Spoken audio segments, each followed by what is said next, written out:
Good evening, and welcome to More Moments with Jesus. My name is Mike, and this is a public broadcast show I try to put on each Sunday. It goes on Channel 95 on Comcast in Fall River, Massachusetts, at 11:30 a.m. every Sunday. Sometimes I try to get a different show every Sunday, but this last week I didn't get a show done, so they had to play the same one as the week before. But this week I should get another one. And I've been doing some reading in the Bible and looking at the Bible. And tonight I'm going to be looking at Genesis again. And in the last time we covered chapter 5, which is the generations of Adam, and the interesting point was that Cain is not a part of the generations of Adam, and we kind of explained why we think that was. Again, I'm asking the Spirit to guide my words and open the ears and eyes of those He wishes, or allow them to stay closed. Guide what I say and help me produce something for the glory of the Lord. I'm going to read chapter 6, and I'm using a King James Version. And this is in chapter 6 says this, in King James. I'm just going to read the whole chapter, okay? Chapter 6. And it came to pass, when men began to multiply on the face of the earth, and daughters were born unto them. The son, in verse 2, that the sons of God saw the daughters of men, that they were fair, and they took them wives of all which they chose. Verse 3, and the Lord said, my spirit shall not always strive with man, for that he also is flesh, yet his days shall be 120 years. Verse 4, there were giants in the earth in those days, and also after that, when the sons of God came in unto the daughters of men, and they bare children to them, the same became mighty men, which were of old, men of renown. Verse 5, and God saw that the wickedness of man was great in the earth, and that every imagination of the thoughts of his heart was only evil continually. And it repented the Lord that he had made man on the earth, and it grieved him at his heart. And the Lord said, I will destroy man, whom I have created from the face of the earth, both man and beast, and the creeping thing, and the fowls of the air, for it repenteth me that I have made them. Verse 8, but Noah found grace in the eyes of the Lord. Verse 9, these are the generations of Noah. Noah was a just man, and perfect in his generations, and Noah walked with God. And Noah begot 3 sons, Shem, Ham, and Japheth. Verse 11, the earth also was corrupt before God, and the earth was filled with violence. Verse 12, and God looked upon the earth, and behold, it was corrupt, for all flesh had corrupted his way upon the earth. Verse 13, and God said unto Noah, the end of all flesh is coming before me, for the earth is filled with violence through them.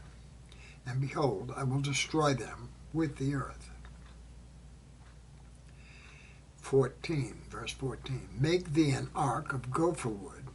Rooms shall thou make in the ark, and shall pitch it within and without with pitch. Verse 15. And this is the fashion which thou shalt make it of. The length of the ark shall be 300 cubits, and the breadth of it 50 cubits, and the height of it 30 cubits. Now there's a note here saying that the length would have been 450 feet, would have been 75 feet wide, and 45 feet high. That's what the measurements say, okay? So 300 cubits is 450 feet, according to the note. Verse 16, a window shalt thou make in the ark, and in a cubit shalt thou finish it above, and the door of the ark shalt thou set in the side thereof, with lower, second, and third stories shalt thou make it. And behold, I, even I, do bring a flood of waters upon the earth to destroy all flesh, wherein is the breath of life from under heaven, and everything that is in the earth shall die. But with thee I will establish my covenant, and thou shalt come into the ark, thou and thy sons, and thy wife, and thy sons' wives with thee. And of every living thing of all flesh, 2 of every sort shalt thou bring into the ark, to keep them alive with thee. They shall be male and female, of fowls after their kind, and of cattle after their kind, of every creeping thing of earth after his kind. 2 of every sort shall come unto thee, to keep them alive. Verse 21, and take thou unto thee of all food that is eaten, and thou shalt gather it to thee, and it shall be food for thee and for them. 22, thus did Noah according to all that God commanded him, so did he. Now that's chapter 6. That's in the King James. Now if you take, there's many Bibles, and I'm just picking another Bible, because this was a gift to me. I'm going to read chapter 6 out of, this is a Application Study Bible. It's an NIV, which is New International Version, okay? And it starts off, it says, in chapter 6, begins with the number 1, the flood. Wickedness in the world. Chapter 6. When human beings began to increase in number on the earth, and daughters were born to them, the sons of God saw that the daughters of humans were beautiful, and they married any of them they chose. Then the Lord said, my spirit will not contend with humans forever, for they are mortal. Their days will be 120 years. The Nephilim were on the earth in those days, and also afterwards, when the sons of God went to the daughters of humans and had children by them. They were heroes of old, men of renown. The Lord, in verse 5, the Lord saw how great the wickedness of the human race had become on the earth, and that every inclination of the thoughts of the human heart was only evil all the time. Number 6, verse 6, the Lord regretted that he had made human beings on the earth, and his heart was deeply troubled.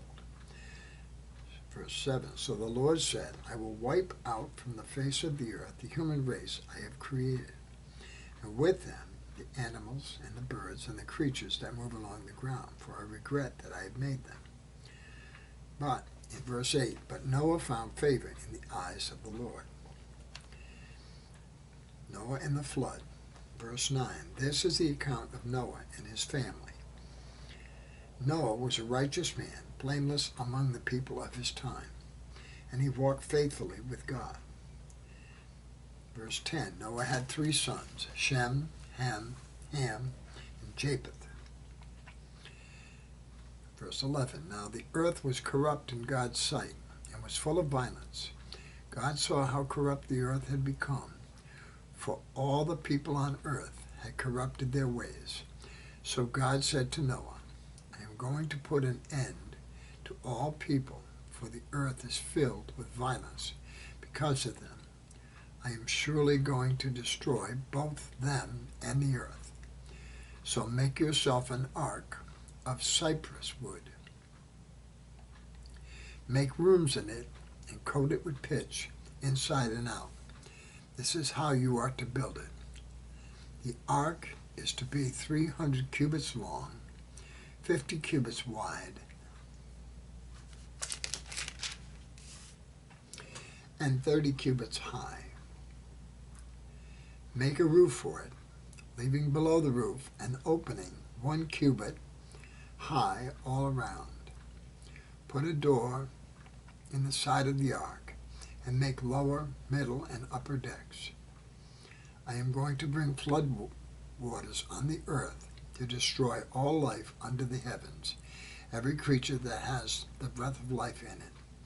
Everything on earth will perish, but I will establish my covenant with you, and you will enter the ark, you and your sons, and your wife, and your sons' wives with you.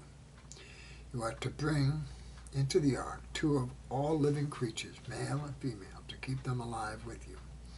2 of every kind of bird, of every kind of animal, of every kind of creature that moves along the ground will come to you to be kept alive.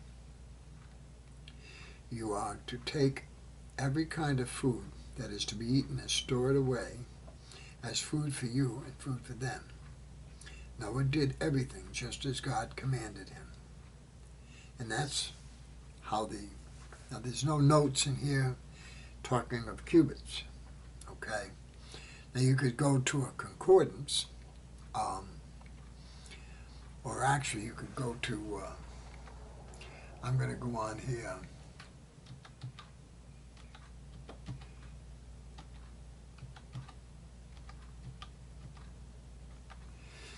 I'm just opening up my computer right now, and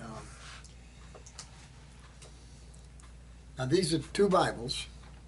There's people, scribes, people have read the ancient manuscripts, and this is what they come up with. You can see the little differences between the King James and the NIV,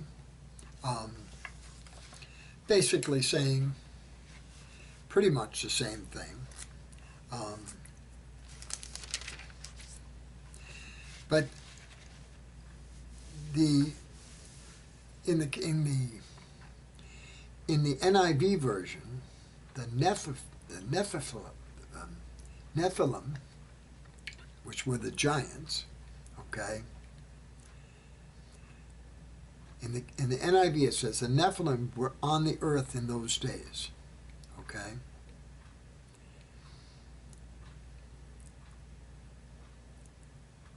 And also afterwards, when the sons of God went to the daughters of humans and had children by them, they, the Nephilim, were the heroes of old, men of renown. They call them heroes in this NIV version. I just dropped it on the floor. Okay. Going back to 6. All right. Now,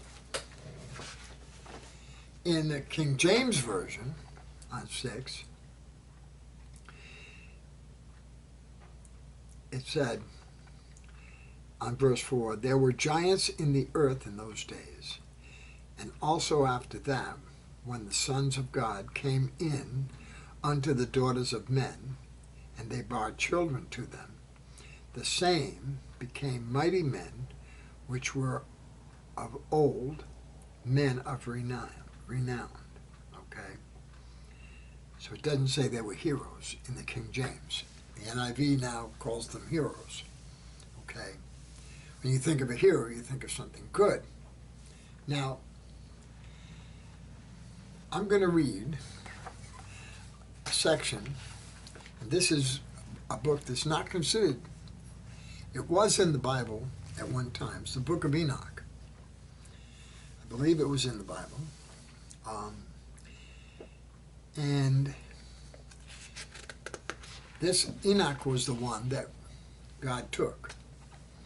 He was under Adam's lineage, generations, and he had a son, Methuselah, who had son Lamech, and Lamech had Noah. So Noah would have, Enoch would have been Noah's great-great-grandfather. Or great-grandfather, yeah, great-great-grandfather. Anyway, Noah was after Enoch, because Enoch was now no longer in the flesh. He was in heaven, but he had been back and talked to and taught his son Methuselah, which you'd have to read the book of Enoch. But I'm going to read this little section out of it, which covers basically what chapter 6 covers. Okay? And in the book of Enoch is chapter 7, section 2. Okay, and this is now the reading of the book of Enoch, okay? It says, verse 1, it happened after the sons of men had multiplied in those days that daughters were born to them, elegant and beautiful. Okay, now, and this goes along with what chapter 6 says in the King James and the NIV. And when the angels, okay, now they call them, he calls them the sons of heaven, beheld them, they became enamored of them, saying to each other, come, let us select for ourselves wives from the progeny of men, and let us beget children. Okay? Now, verse 3 in the book of Enoch, it says, then their leader, Semazara, said to them, I fear that you may perhaps be indisposed to the performance of this enterprise, and that I alone shall suffer for so grievous a crime.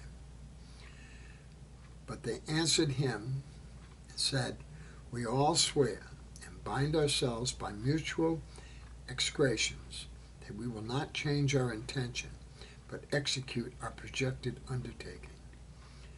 Then they swore all together, and all bound themselves by mutual execrations. Their whole number was 200, who descended upon Ardis, which is the top of Mount Armin. That mountain, therefore, was called Armin, because they had sworn upon it and bound themselves by mutual execrations. These are the names of their chiefs. And these were, and it goes and says, I can't pronounce these names, but it says Samaziah, who was their leader, then Arakbarmeel, Akabil, Tamiel, Ramuel, Denel, Azakiel, Sarakaneel, Rel, Azel, Almaz, Batrel, Anain, Zebabi, Samasil, Atrio, Turel, Yomiel, Araziel. These were the prefects of the 200 angels, the leaders, and the remainder all with them. Then they took wives, each choosing for them himself, whom they began to approach, with whom they cohabitated, teaching them sorcery, incantations, and the divining of roots and trees. And the woman conceiving brought forth giants, whose stature was each 300 cubits. Now, in the King James, the note 300 cubits is 475 feet. Okay, according to chapter 6, I believe. I'm going to just check it. 450. Okay, that's 300 cubits. We can look that up. I'm just going to check it, see if it comes up the same on Google. So both Bibles say that giants were already in the earth. Okay? Yet the book of Enoch says no. They were born by the fallen angels. Okay? That came down and took themselves wives. And in the other Bibles it says the angels came down and begot children. Okay? Now there's other, in the New Testament they say angels can't have children, but these, there's a lot of contradictions here. Okay? But I'm going to look up cubits. C-U-B-I-T-S.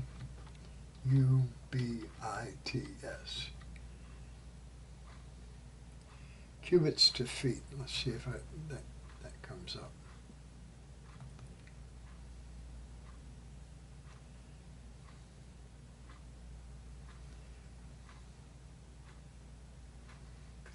Let me get a different set of glasses because I can't see with on a computer with these glasses.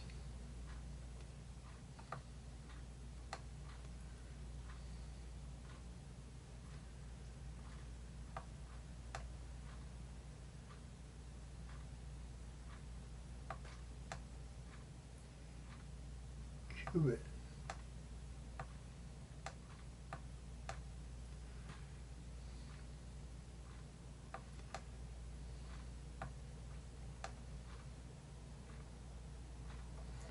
Well, let me go back some.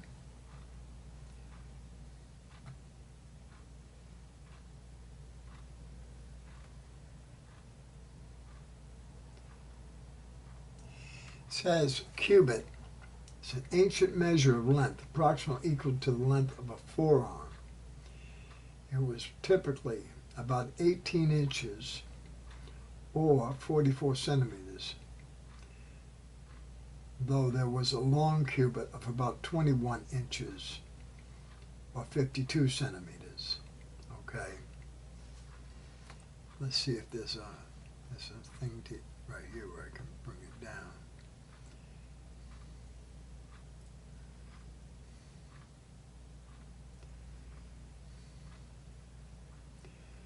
Okay, so let's say it was 21 inches.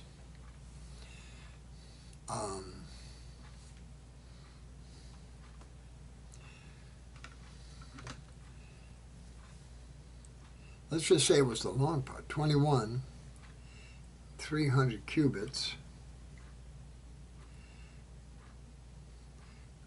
Okay, 12, it would be almost 2 feet for a cubit. 300 cubits would have been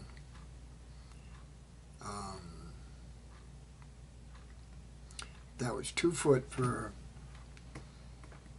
yeah, that would have been 600. So it would be about 450 feet. Okay.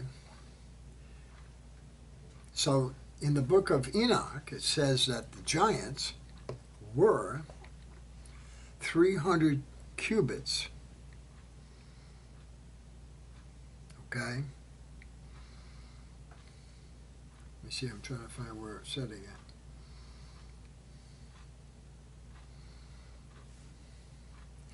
Okay, whose stature was each 300 cubits.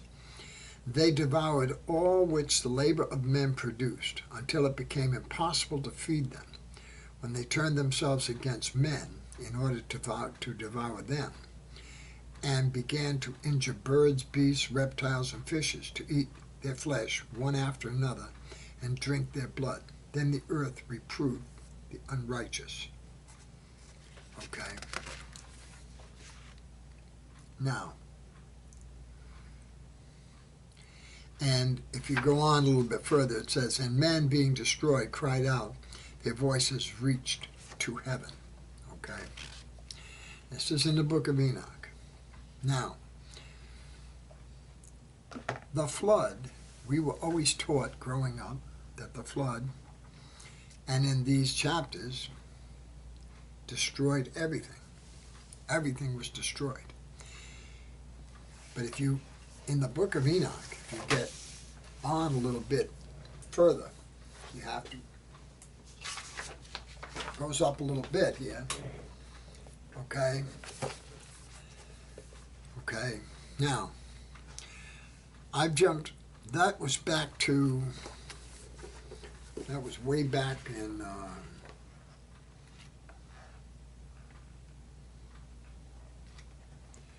page 5 in the book of Enoch, okay? Now I'm jumping ahead to page 125. Okay, this is a dream of Enoch, all right? Now, this is, he's talking to his son, Methuselah, okay? And he's explaining his dream. He's having his son write this down, I believe, I would assume. He wants his son to pass it on. This is in, it's in chapter LXXXVIII, so it's way up there. Okay, then, and it's going to seem disjunctive here because, okay, there's other stuff. You'd have to read the whole thing to get the whole picture. Okay, but I'm going to read this part because it explains about the flood, all right? We've already read chapter 6 in two Bibles. In Enoch it says this, then one of the four went to the white cows and taught them a mystery. While the cow was trembling, it was born and became a man and fabricated for himself a large ship. Now, there's a number one after man, and under the subscripts of it says that's Noah, okay, which would, go along with that, built himself a large ship. In this he dwelt, and 3 cows dwelt with him in that ship which covered them, and that was Shem, Ham, and Japheth, his 3 sons. Again I lifted up my eyes toward heaven and saw a lofty roof. Above it were 7 cataracts, which poured forth on a certain village much water. Now here, on a certain village, okay? Verse 3, again I looked, and behold, there were fountains open on the earth in that large village. So it was a large village, water's pouring from heaven, and water's pouring up out of the ground. The water began to boil up and rose over the earth, so that the village was not seen, while its whole soil was covered with water. Much water was over it, darkness and clouds. Then I surveyed the height of this water, and it was elevated above the village. It flowed over the village and stood higher than the earth. Then all the cows which were collected there, while I looked on them, were drowned, swallowed up, and destroyed in the water. But the ship floated above it. All the cows, the elephants, the camels, and the asses were drowned on the earth, and all cattle. Nor could I perceive them. Neither were they able to get out, but perished and sunk into the deep. Again I looked in the vision until those cataracts from that lofty roof were removed, and the fountains of the earth became equalized, while other depths were opened. into which the water began to descend until the dry ground appeared. The ship remained on the earth. The darkness proceeded, and it became light. Then the white cow, which became a man, went out from the ship, and the 3 cows with him. That would have been Noah and his 3 sons. One of the 3 cows was white, resembling that cow. One of them was red as blood, and one of them was black. And the white cow left them. So you have to read the rest of this. And most people, I mean, you're not going to find this being read in your churches because it's not considered biblical. Yet, Enoch is in the Bible. And if you go to the book of Jude, which is right before Revelations, there's passages out of Enoch that are quoted and right in the Bible. Because the Bible says one thing, and Enoch, is the first, probably the first, because he's in Genesis, and Genesis was the first book. This would be, we're listening to the testimony of the first prophet.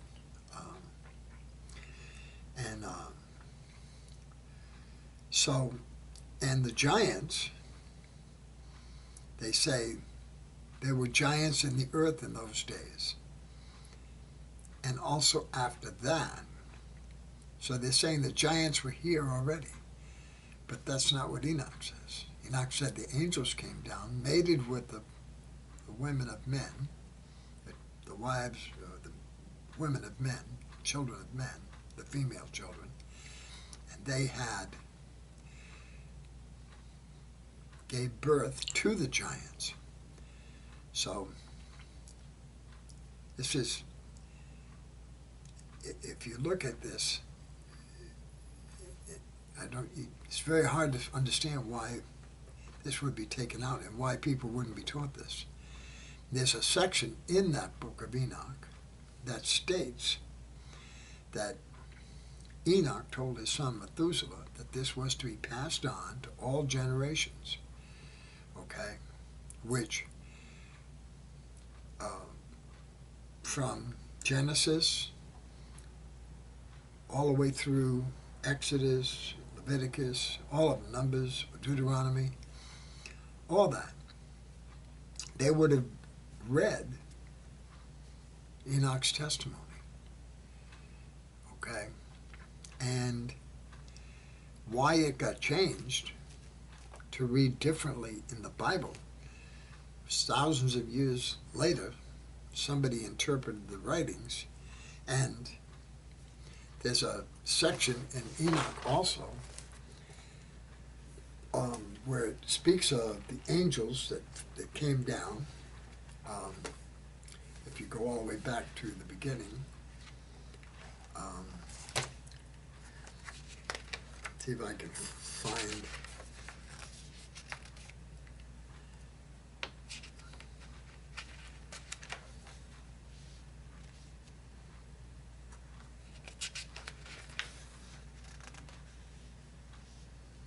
Let's see.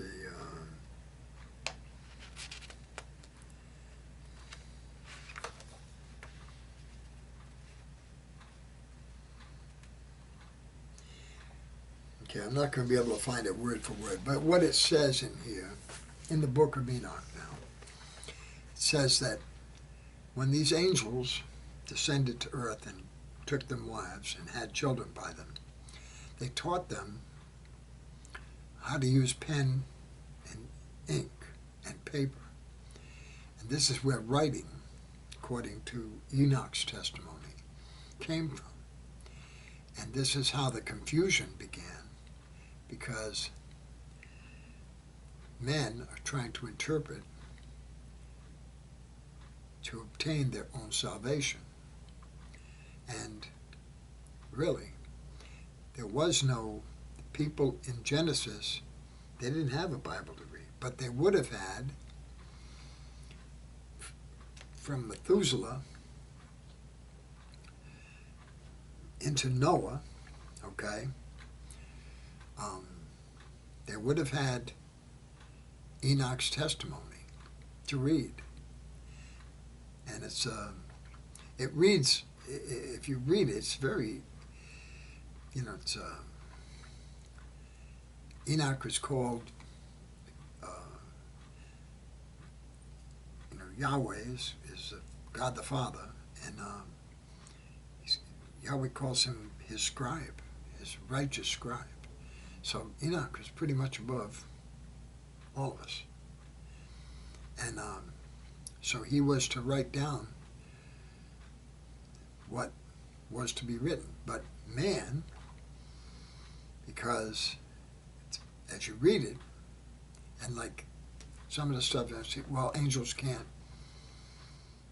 have children. Well, according to the King James and the NIV, and yeah, they can come down and they can actually have sexual relations with females and have children. You wouldn't even know it. You wouldn't know who you're with. But these people, these fallen angels, were teaching them stuff that man shouldn't have been taught. Not on earth. Okay, not in flesh form, because it caused corruption all the time. So this is where I think the churches, and I can, in a way I can understand, because if churches were reading this and teaching this kind of things to their congregations, they would be looking at them going, holy mackerel, it's pretty hard to fathom and believe. However, when you read the New Testament, Jesus appeared in the upper room after he had risen from the dead, and he appeared the second time so Thomas could place his finger into the nail wounds in the hands and his fist into the wound, the spear wound in the side. Okay? That made Thomas a believer. Now, Jesus had already died, so he can go from, he was out of the flesh, but he can come back into the flesh. So the angels here could do the same thing, obviously. This is why people have said, when you talk to people sometimes, you would be careful because you never know who you're entertaining. Okay? And if you look at this chapter 6, and you look at the book of Enoch, that might be quite true. And the size of the giants, Enoch says, was 300 cubits. And in King James, the size of the ark was 450 feet long. That's 300 cubits. So these giants were 450 feet high. No wonder they were men of renown, but they weren't heroes. They were products of the fallen angels through the women of men, the daughters of men. And they were destroying everything in front of them, around them. They couldn't feed them enough. They started eating the animals. They started eating the people.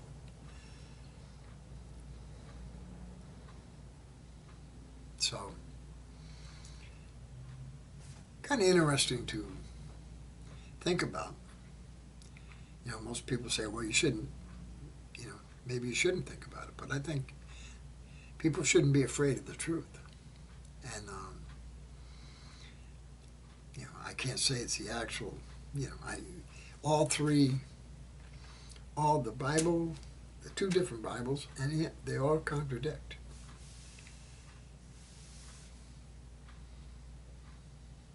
The only thing that can't be a contradiction is the Word of God. Okay? God is perfect.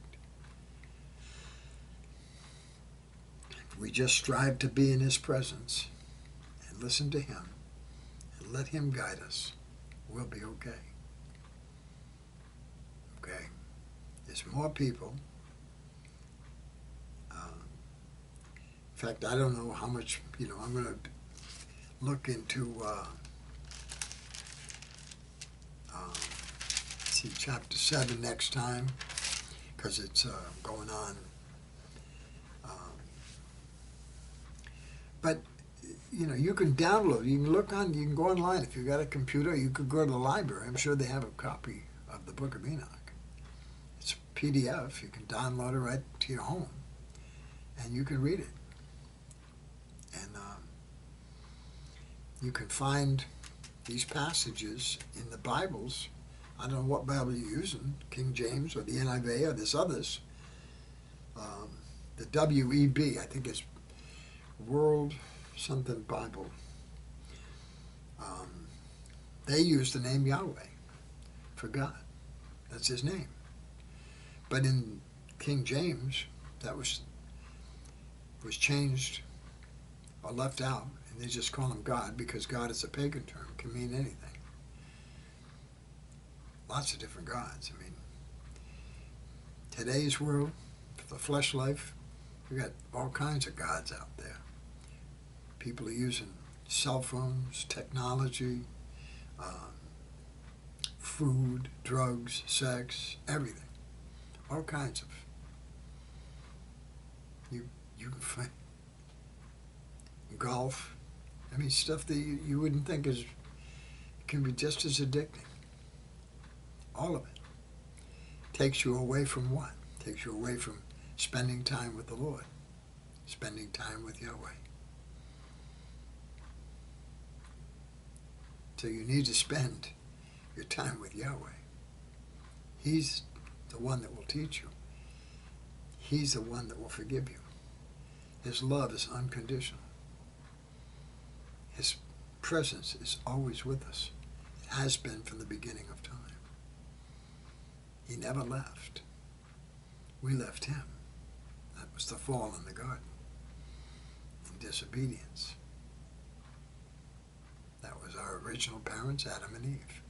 Through an angel that had taken a shape of a serpent in the garden to deceive Eve. And that serpent and that angel is named in the Book of Enoch that deceived Eve. So, and actually the Book of Enoch, I think it's in Ethiopia, is still being taught and used in the churches there. And in that it says, Enoch told his son Methuselah to pass it on to all generations. So all the generations of Isaiah, all of them, they would have read that, the testimony. And as you read it, you can almost see sections formed. I mean, some of it you read and you say, well, this sounds just like the book of Daniel or the book of Isaiah, the book of this. Pretty interesting. But you have to take the time. And you might have to give up 9 holes of golf on Sunday and just spend some time sitting with the Lord and reading the book. Or just, even without trying to study all this, just take the book of Psalms and just read the book of Psalms on a Sunday. Just sit quietly with the Lord and just read the book of Psalms or the book of Proverbs. Or take a chapter out of the, we only give him an hour. I think we should be giving the Lord a lot more. There's a verse in the Bible, I think, I forget what book now, I think it's Isaiah. I forget what chapter and whatnot. But it talks about the Sabbath. The Sabbath is supposed to be the whole day. You rest the whole day. But man, again, has changed that so that they can have their way, and they'll let God have a little bit, but they want their way too. You got to give it all to God. All of it. All the day. For myself, I find now I'm finding that I just like to sit down and just talk to him. I just take a type. Talk to him about anything. You can talk to him about anything. He's your best friend. Love is unconditional. He doesn't judge you. There will come Judgment Day, but he'd prefer you take some time and talk to him now, before that. I know that. All right. It's about 45, and I'm going to cut this off and make a little, make up a clip and my public broadcast show, and then put that on Sunday. And take some time. Read chapter 6. Pick up 2 or 3 different Bibles. See the differences. And if you can get a copy of the book of Enoch online or in a library, read that too. It starts, part of it's on page 5, and the other goes up on to page 127. Or 120, no. The one I read was on 125. Okay, so those are the 2 pages in Enoch. There's a lot in between, but okay. Listen, thanks a lot for taking some time out and being here at the Moments with Jesus. Lord, thank you for being here, and Spirit, thank you for being Yahweh. Thank you for being here, and let's give some time to the only one that's important, and that's Yahweh. Okay. All right. Have a great night. I'll see you next week. Peace. Love you. Bye-bye.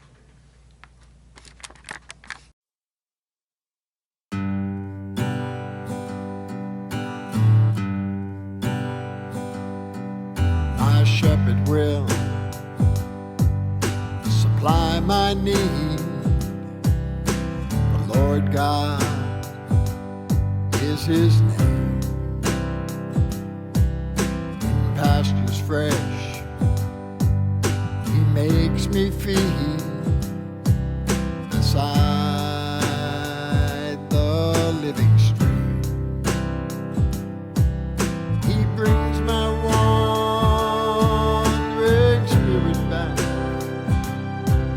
when I forsake his ways, and leads me for his mercy's sake in the paths of truth and grace. The sure provisions of my Lord attend me all my days. Oh, may your house be my abode, and all my work be praised. There would I find a settled rest, while others go and come. No more stranger, nor a guest, but like a child at home.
child at home.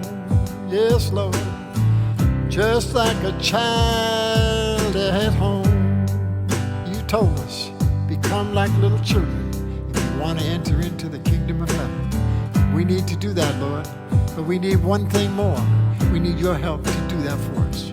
So help us, Lord. Help us to become as little children. Stay with us always. Be with us always, as you have promised, and we know that you are. We have that faith. Praise God. Thank you, Jesus. Like a child at home.